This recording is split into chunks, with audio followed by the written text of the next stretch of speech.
bowline is another way that we can attach an end of rope into a closed loop.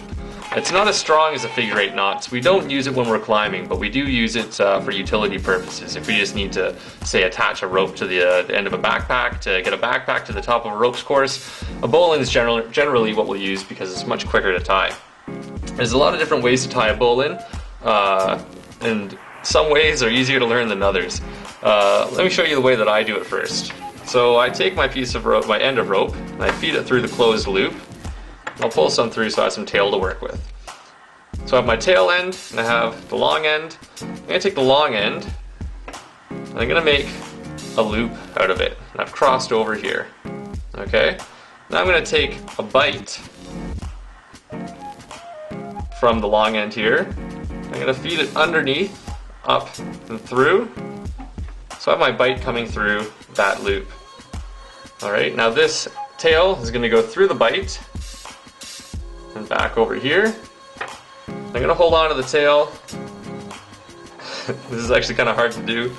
And I'm going to pull on my long end of rope until it goes snug. Okay? So now we look at this, and we've created this closed loop here. We've tied ourselves into our this other closed loop. And one way to make sure that you've tied the right knot is you should be able to see kind of like a bit of a life jacket shape. Maybe I'm just hallucinating this. I don't know if you folks see a life jacket, but when I look at this I see like a life jacket or a horseshoe, whatever you want to call it. And that's a bowline. That's one way to tie it.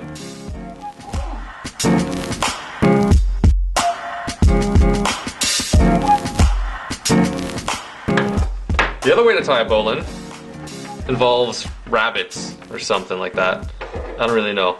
I don't like this way, but that's okay. You might like this way.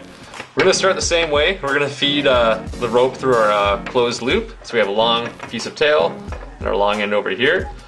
And how does this one work? Okay. I don't usually do this one, as you might be able to see. I don't remember it exactly. Okay. So what I've done is I've made a loop here, and I'm crossing over, and you can see that the piece that's on top is a piece that leads to the closed loop. And I'm going to lift this part that's underneath, this piece of rope that's underneath, I'm going to lift it straight up in the air. What we've created here is our tree, our rabbit hole, and the rabbit. So the rabbit's going to go underneath the hole or something. And then around the tree, and then back in the hole.